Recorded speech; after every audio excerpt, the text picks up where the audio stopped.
Hello everyone, start કરીએ આપણે નવું ચેપ્ટર કોષ ચક્ર અને કોષ વિભાજન. કોષ ચક્ર અને કોષ વિભાજન. તો જો પહેલાં આપણે એનો એક રફ આઈડિયા મેળવી લઈએ કે પહેલાં તમને કહી દઉં કોષ વિભાજન એટલે શું. તો તમે તરત કહેશો કે સાહેબ એક કોષમાંથી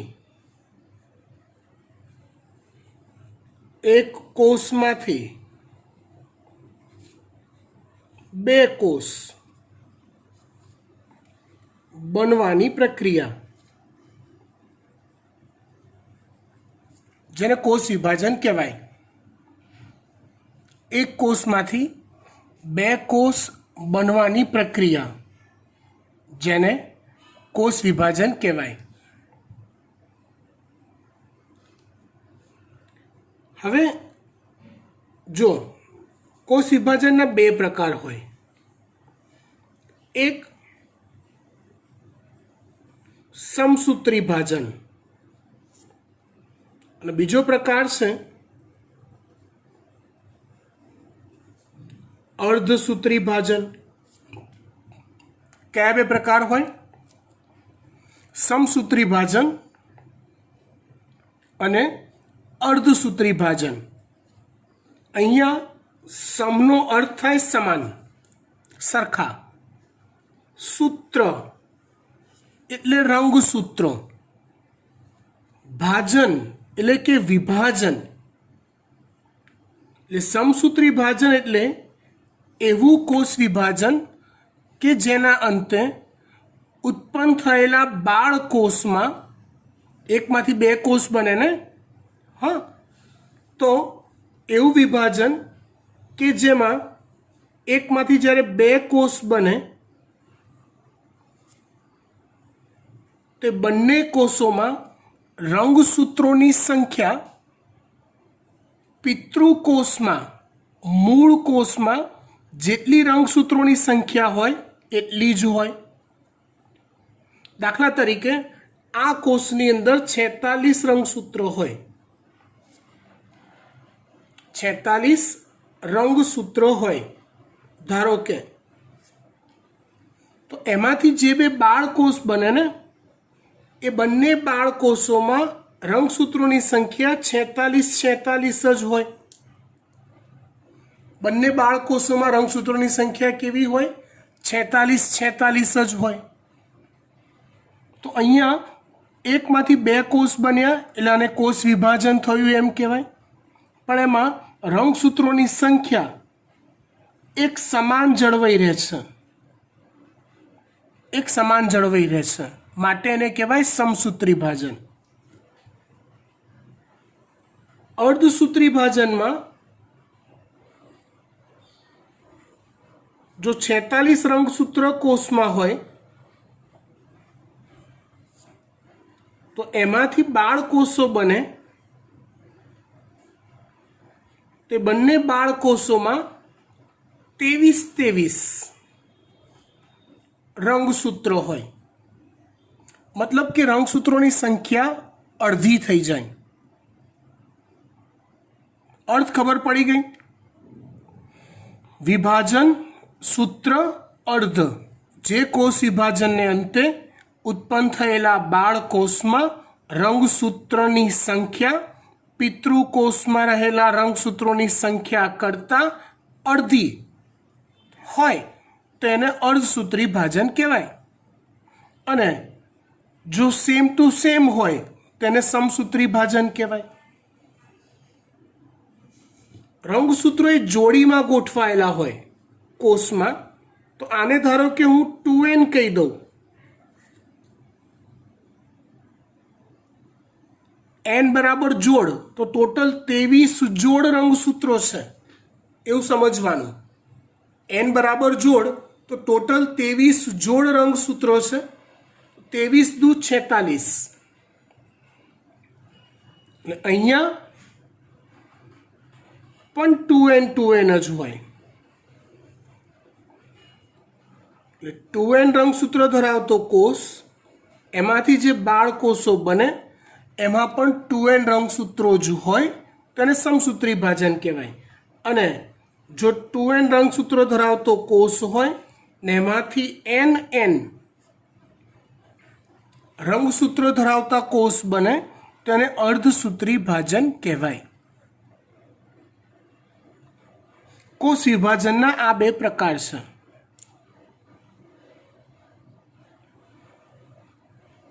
બરાબર. આ બે પ્રકાર વિશે હજી આપણે આવતા લેક્ચરમાં સમજવાનું છે, પણ તમને પ્રાઇમરી થોડુંક નોલેજ હોવું જોઈએ એટલે કહી દીધું. હવે સમજો, વાત સમજાવું છું કોષ ચક્રની.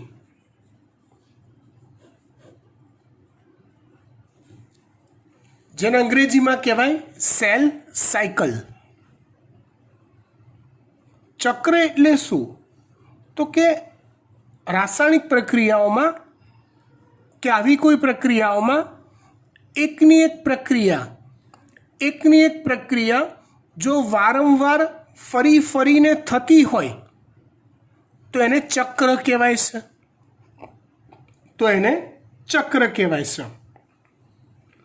અહીંયા આપણે વાત કરવી છે કોષ ચક્રની. તો એક સિમ્પલ લોજિક આપણે જોઈએ. ધારો કે આ કોઈ એક કોષ છે, રંગસૂત્રો 2n છે. ધારો કે આ કોઈ એક કોષ છે, એમાં રંગસૂત્રો 2n છે. હવે એમાંથી કોષ વિભાજન થઈ બે કોષ બન્યા. ધારો કે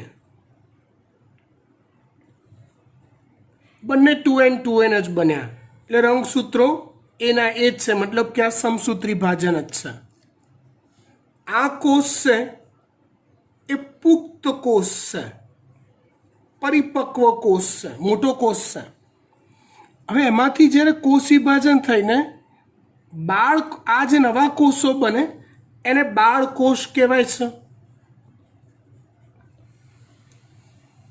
હવે બાળકોષ જે હોય ને એ તાત્કાલિક કોષ વિભાજન ના કરી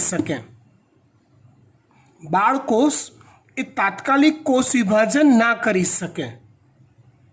એને કોષ વિભાજન કરવા માટે, સમજો, એને કોષ વિભાજન કરવા માટે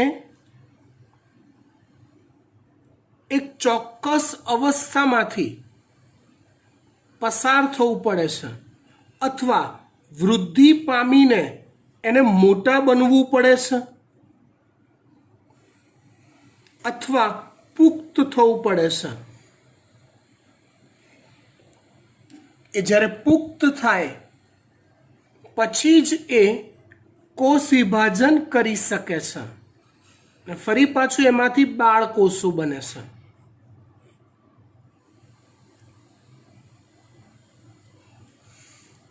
ફરી પાછી એ જ પ્રોસિજર આગળ વધે છે.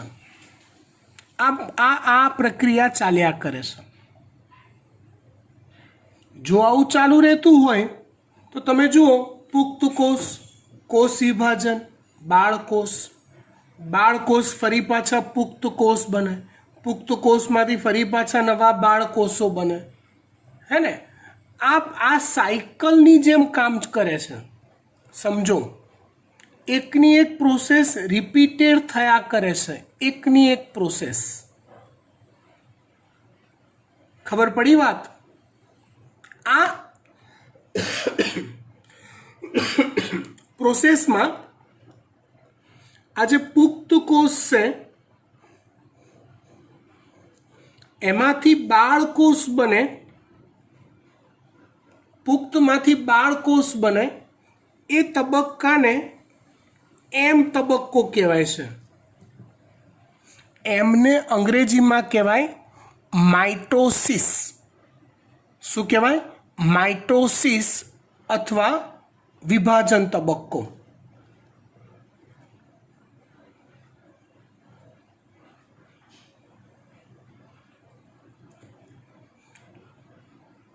હવે એ બાળકોષ તરત વિભાજન પામે એ પહેલા પુખ્ત કોષ બને છે, મતલબ એક એવી અવસ્થામાંથી પસાર થાય છે કે જેમાં એ ત્યાર પછીનું વિભાજન કરવા માટે, એને વિભાજન તો કરવું જ છે, આ ભાઈને વિભાજન તો કરવું જ છે આગળ, પણ વિભાજન કરવા માટે શું હોવું જોઈએ? એની જે દ્રવ્યો જોઈએ, જે કેપેસિટી હોવી જોઈએ એ નથી. તો એ બધું મેળવવા માટે એક અવસ્થામાંથી પસાર થાય છે. એ અવસ્થાને આંતરાવસ્થા કહેવાય છે. એ અવસ્થાને શું કહેવાય છે? આંતરાવસ્થા કહેવાય છે. એ આંતરાવસ્થા પતે એટલે ફરી પાછો કયો તબક્કો આવે છે? એમ તબક્કો આવે છે. એમ પછી ફરી પાછો કયો તબક્કો આવતો હશે? આંતરાવસ્થા આવતી હશે. આમ આખી ઘટના સાયકલની માફક ચાલ્યા કરે છે અને આ આખી ઘટનાને કોષ ચક્ર કહેવાય છે. આખી ઘટનાને શું કહેવાય? કોષ ચક્ર કહેવાય છે. હવે આ કોષ ચક્રને એક જેન્યુન ચક્ર તરીકે સમજીએ, એને સાયકલમાં દોરીને બતાવીએ એટલે વધારે મજા આવશે આપણને સમજવાની.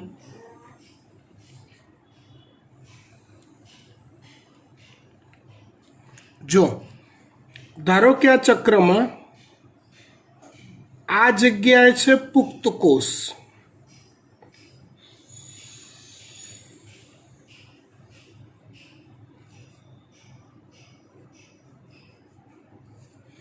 એમાંથી બને છે બાળકોષો.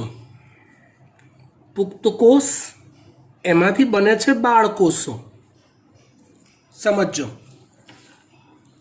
એટલે આ જે અવસ્થા થઈ એ એમ તબક્કો કહેવાય. ત્યાર પછી એ બાળકોષ આંતરાવસ્થામાંથી પસાર થાય. આ આખી અવસ્થા છે આંતરાવસ્થા.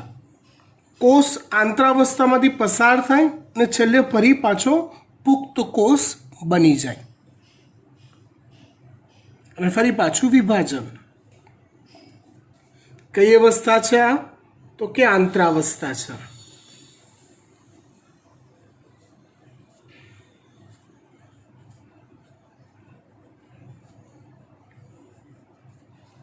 અને કોષ છેલ્લે પુખ્ત કોષ બની જાય. હવે કોઈ પણ કોષ, એટલે આખી જે ઘટના છે કોષ ચક્ર થઈ ગઈ.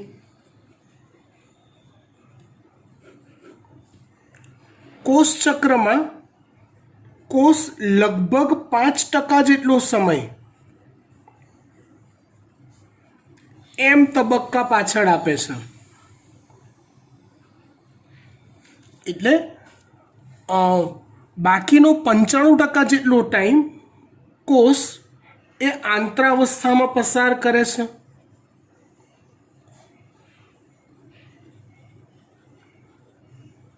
દાખલા તરીકે મનુષ્યનું કોષ ચક્ર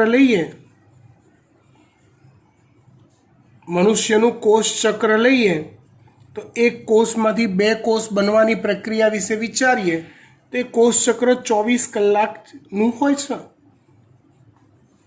એટલે આખી સાયકલ પૂરી થતાં 24 કલાક થાય છે, બરાબર? તો એ 24 કલાકમાંથી ખાલી 5% જેટલો ટાઈમ જ વિભાજન પાછળનો હોય છે. બાકીનો સમગ્ર ટાઈમ ફક્ત ને ફક્ત આંતરાવસ્થા પાછળ જાય છે. ખબર પડી વાત? હવે વાત કરીએ આપણે આંતરાવસ્થાના તબક્કાઓની.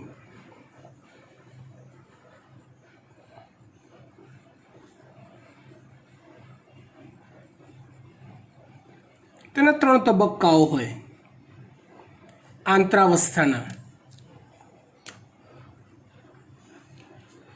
એક જીવન, બીજો છે એસ અને ત્રીજો છે G2.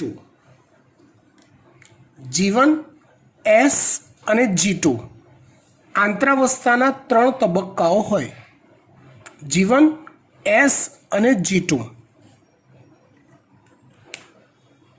જો આ જે આંતરાવસ્થા છે ને એમાં સૌથી મહત્વનો તબક્કો S તબક્કો છે,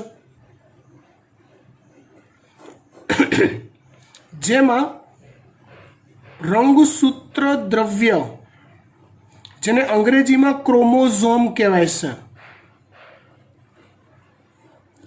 રંગસૂત્ર દ્રવ્ય બેવડાય છે. અને બેવડાવવું જ જોઈએ. કેમ બેવડાવવું જોઈએ તો તમને સમજાવું. ધારો કે સમસૂત્રી ભાજન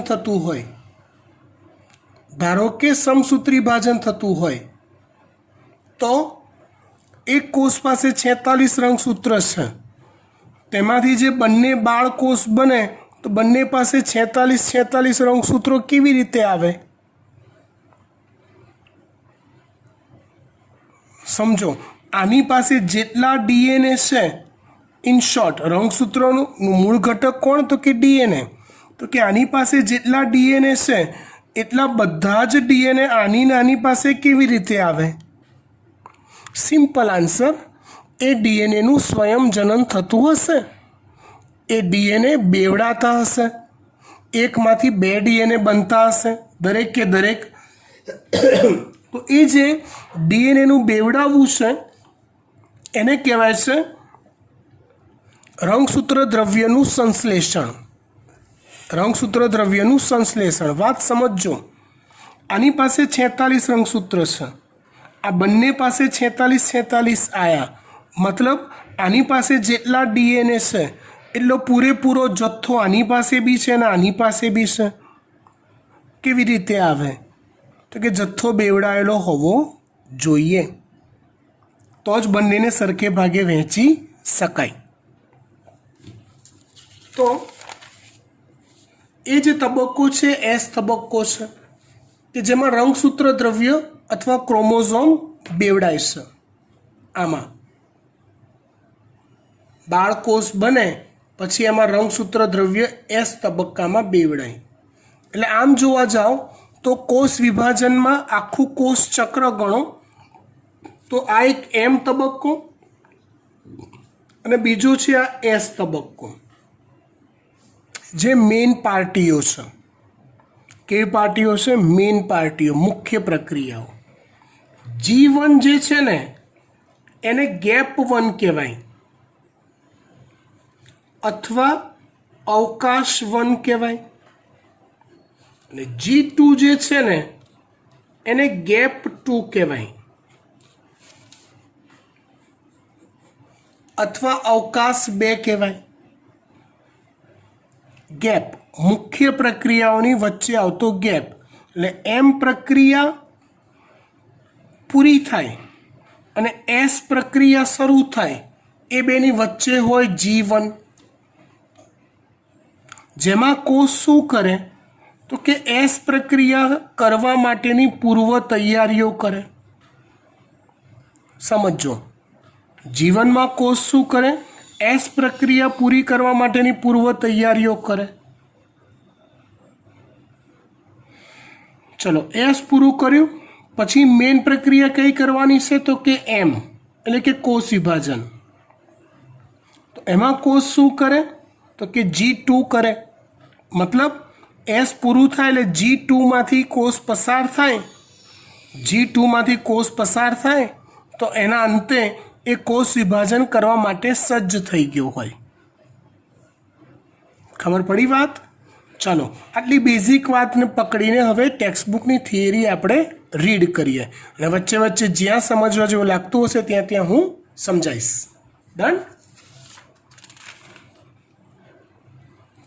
ચલો, કોષ ચક્ર તો કે કોષ વિભાજન બધા જ સજીવોમાં મહત્વની પ્રક્રિયા છે. કોષ વિભાજન તો થવું જોઈએ, આ પોઈન્ટ ખબર પડી ગઈ. બીજો પોઈન્ટ, તે દરમિયાન મતલબ કે કોષ વિભાજન દરમિયાન DNAનું સ્વયંજનન અને કોષ વૃદ્ધિ થાય છે. DNAનું સ્વયંજનન થાય, હમણાં કીધું આ એસ તબક્કામાં રંગસૂત્ર દ્રવ્ય બેવડાય અથવા ડીએનએનું સ્વયંજનન થાય અને કોષની વૃદ્ધિ પણ થાય છે. બાળકોષ મોટા બી બને છે, બાળકોષ મોટા પણ બને છે. કોષચક્રની બધી જ પ્રક્રિયાઓ એટલે કઈ કઈ પ્રક્રિયાઓ જોઈએ. એકબીજા સાથે સંકલિત રીતે માતૃકોષ જેવું જનીન સંકુલ ધરાવતા સંતતિ કોષોનું નિર્માણ સૂચવે છે. અપુખ્ત કોષ એને માતૃકોષ કહી દો. તો એમાંથી એની આ બધી પ્રક્રિયાઓ કોષચક્રની એ પુખ્ત કોષમાંથી એના જેવું જ જનીન દ્રવ્ય ધરાવતા બાળકોષો અને બાળકોષોમાંથી ફરી પાછા પુખ્ત કોષો બને. આ બધી પ્રક્રિયાઓ સંકલિત થઈ આટલી ઘટનાઓ સૂચવી જાય છે કે જેમાં શું થાય તો કે પિતૃકોષ પાસે જેટલું જનીન બંધારણ છે, જેટલું જનીન દ્રવ્ય છે, એટલું જ બાળકોષોમાં હોય. ખાનગીમાં પૂછી લઉં, એવું કરવા માટે શું થયું તો કે સાહેબ એસ તબક્કામાં રંગસૂત્ર દ્રવ્ય બેવડાઈ ગયું, જનીન દ્રવ્ય બેવડાઈ ગયું, ડીએનએનું સ્વયંજનન થઈ ગયું, માટે જથ્થો કેવો થઈ ગયો? ડબલ થઈ ગયો. તો પછી અહીંથી અડધો અડધો વહેંચો તો મૂળ કોષમાં હોય એટલો જથ્થો થઈ જાય. ડન. કોષ દ્વારા થતું જનીન દ્રવ્યનું દ્વિગુણન બેવડાવવાની પ્રક્રિયા, અન્ય ઘટકોનું સંશ્લેષણ. અન્ય ઘટકો એટલે આખા કોષચક્રમાં જીવન છે, G2 છે, આવી અવસ્થાઓ એવી છે કે જેમાં જુદા જુદા દ્રવ્યોનું કોષે સંશ્લેષણ કરવું પડે. અને ત્યાર પછી બે બાળકોષોનું નિર્માણ થવાના ઘટનાક્રમને કોષચક્ર કહે છે. બરાબર. સમગ્ર કોષચક્ર દરમિયાન કોષ વૃદ્ધિ થાય છે, એટલે કે કોષરસના જથ્થામાં થતો વધારો. કોષરસના જથ્થામાં થતો વધારો એક સળંગ પ્રક્રિયા છે. મતલબ આખી પ્રક્રિયા જે થાય, આખું કોષચક્ર, એ દરમિયાન કોષના કોઈક ને કોઈક જથ્થામાં, કોષરસના કોઈક ને કોઈક જથ્થામાં તો વધારો થાય છે જ. એટલે કોષરસના દ્રવ્યમાં વધારો થવો એક સળંગ પ્રક્રિયા છે. કોની? કોષચક્રની. જેમાં ડીએનએનું સંશ્લેષણ કોષચક્રના કોઈ એક વિશિષ્ટ તબક્કે થાય છે. આપણને ખબર છે કયો તબક્કો છે? એસ તબક્કો છે, જેમાં ડીએનએનું સંશ્લેષણ થાય છે. ચલો વાત કરીએ કોષચક્રના તબક્કાઓ. મનુષ્યના કોષને સંવર્ધન કરી લાક્ષણિક સુકોષ કેન્દ્રી કોષ ચક્ર સમજી શકાય. એટલે મનુષ્યના શરીરનો કોઈ પણ એક કોષ કાઢો, કાઢીને લેબોરેટરીમાં એનું ઉછેર કરો, એટલે કે એમાં કૃત્રિમ રીતે કોષ વિભાજન પ્રેરો, એ ક્રિયાને સંવર્ધન કહેવાય. તો લેબોરેટરીમાં એનું સંવર્ધન કરો તો તમે કોષચક્રને સમજી શકશો. એમ આ કોષો 24 કલાકમાં એકવાર વિભાજન પામે છે. એટલે મનુષ્યમાં કોષ વિભાજન થવાનો સમયગાળો કેટલો છે? એટલે કે કોષચક્રનો સમયગાળો કેટલો છે? 24 કલાક. કોષચક્રનો સમયગાળો વિવિધ સજીવોમાં અને વિવિધ પ્રકારના કોષોમાં જુદો જુદો હોય છે. અલગ અલગ સજીવોમાં કોષ વિભાજનનો સમયગાળો જુદો જુદો હોય.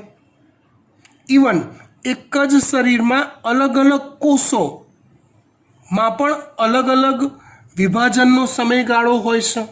દાખલા તરીકે ઈસ્ટ, ફૂગ છે આ, તો ઈસ્ટમાં કોષચક્ર 90 મિનિટમાં પૂર્ણ થાય છે. મનુષ્યમાં થાય છે કોષચક્ર પૂરું થતાં 24 કલાક, ઈસ્ટમાં 90 મિનિટ.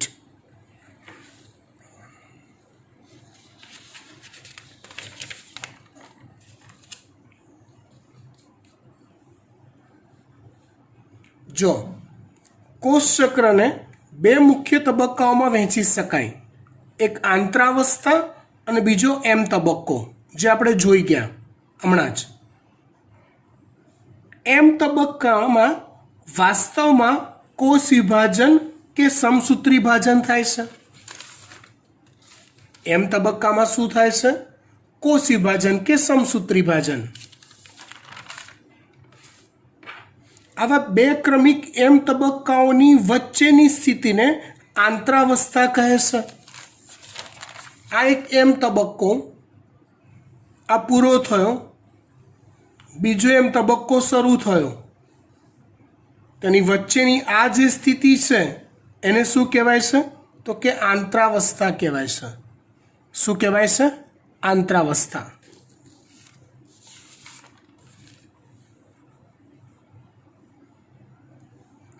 કોષચક્રનો મોટાભાગનો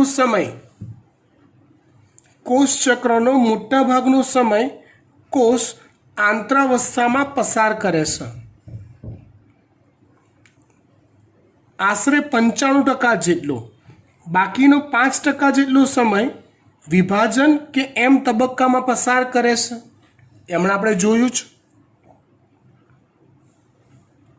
એમ તબક્કાની શરૂઆત કોષ કેન્દ્ર વિભાજનથી થાય છે, જેના અંતમાં બાળ રંગસૂત્રનું નિર્માણ અને કોષરસ વિભાજન થાય છે.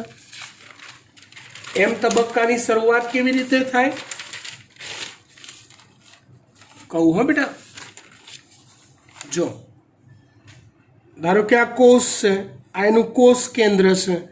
એમ તબક્કામાં શરૂઆતમાં આવું થાય, એક કોષમાં બે કોષ કેન્દ્રો બની જાય અને પછી કોષરસ વિભાજન થાય.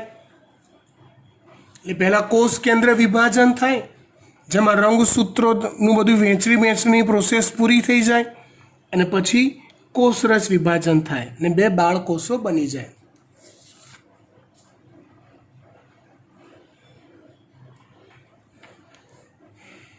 આંતરાવસ્થાને વિશ્રામી અવસ્થા પણ કહે છે, જેમાં કોષ ક્રમબદ્ધ રીતે કોષ વૃદ્ધિ અને ડીએનએ સ્વયંજનન બંનેમાંથી પસાર થઈ વિભાજન માટે તૈયાર થાય છે. આંતરાવસ્થામાં જો આ જે એસ છે, તો એસમાં રંગસૂત્ર દ્રવ્યનું બેવડાવણું એટલે કે સ્વયંજનન, અને G1 અને G2માં શું થાય? તો કે વૃદ્ધિ થાય.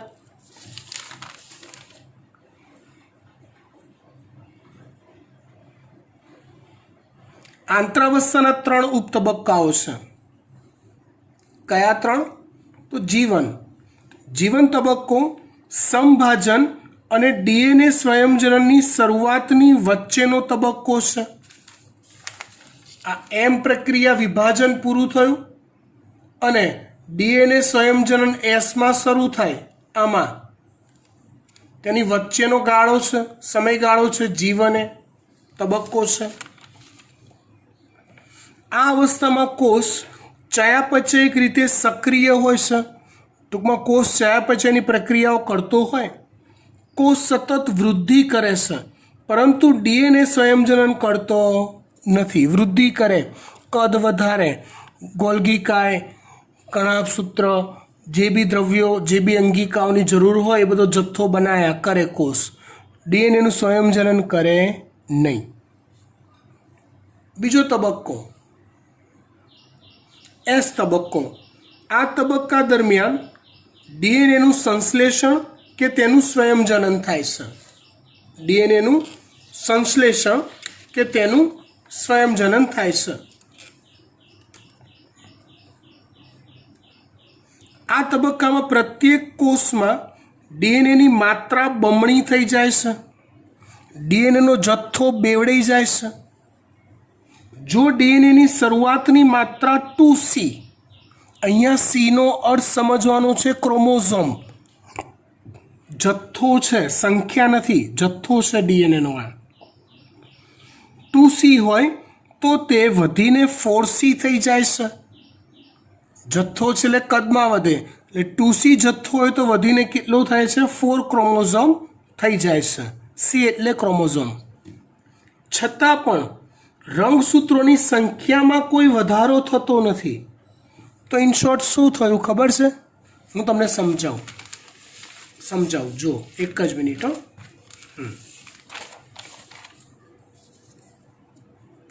ધારો કે આ એક રંગસૂત્ર છે.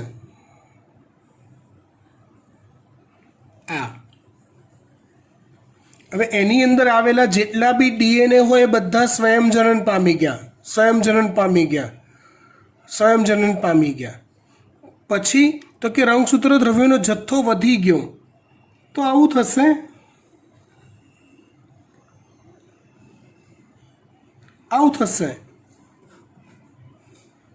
જથ્થો વધી ગયો તો મોટા રંગસૂત્ર, પણ સંખ્યા તો એની એ જ રહેશે. ખબર પડી વાત? સંખ્યા તો એની એ જ રહેશે. આ વાત બરાબર સમજજો. આની અંદરનો જથ્થો કરતાં આની અંદરનો ડીએનએનો જથ્થો ડબલ થઈ ગયો. 2C હતો તો 4C થઈ ગયો, પણ રંગસૂત્રની સંખ્યા તો એની એ જ રહેશે. સમજી ગયા? ડન.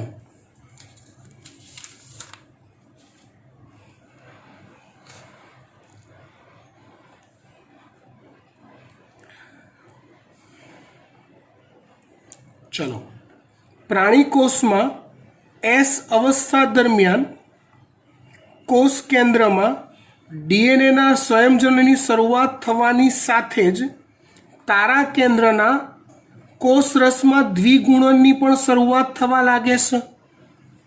જો વનસ્પતિ કોષ હોય તો એની પાસે તારા કેન્દ્ર અંગિકા નથી હોતી. તારા કેન્દ્ર ફક્ત પ્રાણી કોષ પાસે જ હોય છે. તો એ તારા કેન્દ્રનું પણ ગુણન અથવા બેવડાવવાની પ્રક્રિયા જે થાય કોષરસમાં. તારા કેન્દ્ર ક્યાં હોય? તો કે ધારો કે આ કોષ છે, આ કોષ કેન્દ્ર છે, તો અહીંયા તારા કેન્દ્ર હોય. તો એની જે બેવડાવવાની પ્રક્રિયા છે એ પણ એસ તબક્કામાં જ થાય છે.